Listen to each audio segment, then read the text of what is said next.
some warriors, cannot draw the bow. 9 of its arrows can be fired aloft before the first falls again to the earth. At point-blank range, it can be fired completely through a 4-inch beam.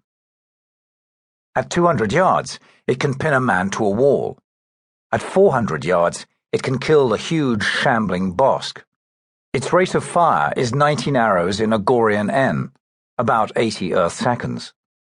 And a skilled bowman, but not an extraordinary one, is expected to be able to place these 19 arrows in one N into a target the size of a man, each a hit, at a range of some 250 yards.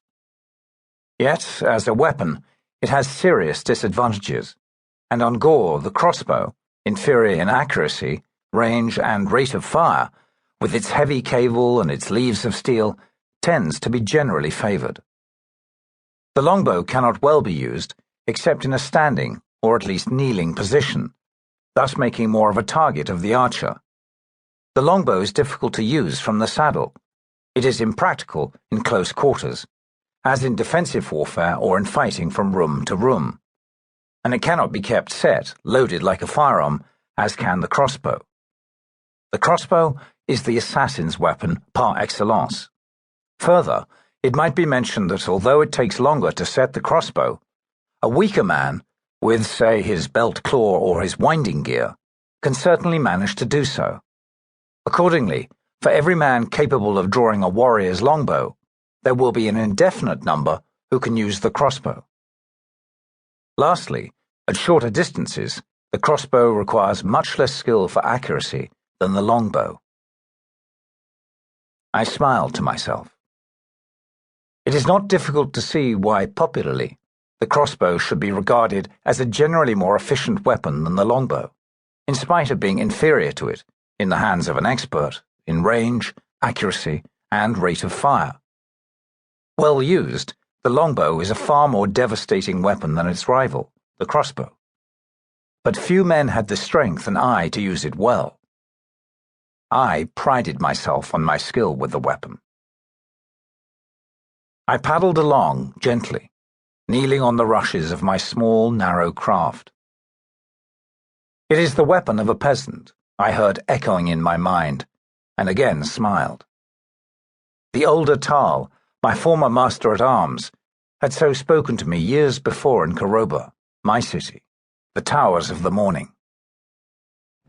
I looked down at the long, heavy, leather-wrapped bow of supple Kalana wood in the bottom of the rushcraft. I laughed. It was true that the longbow is a weapon of peasants, who make and use them, sometimes with great efficiency. That fact in itself, that the longbow is a peasant weapon, would make many Gorians, particularly those not familiar with the bow, look down upon it. Gorian warriors, generally drawn from the cities, are warriors by blood, by caste. Moreover, they are high caste. The peasants, isolated in their narrow fields and villages, are low caste. Indeed, the peasant is regarded by those of the cities as being little more than an ignoble brute, ignorant and superstitious, venal and vicious, a grubber in the dirt, a plodding animal, an ill-tempered beast, something at best cunning and treacherous.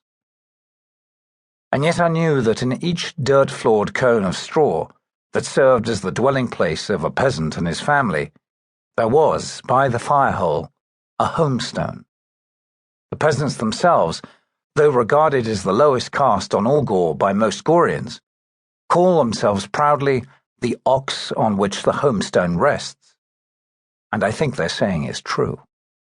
Peasants, incidentally, are seldom, except in emergencies, utilized in the armed forces of a city. This is a further reason why their weapon, the longbow, is less known in the cities and among warriors than it deserves to be. The Gorian, to my mind, is often, though not always, bound by historical accidents and cultural traditions, which are then often rationalized into a semblance of plausibility. For example, I had even heard arguments to the effect that peasants used the longbow only because they lacked the manufacturing capability to produce crossbows, as though they could not have traded their goods or sold animals to obtain crossbows, if they wished.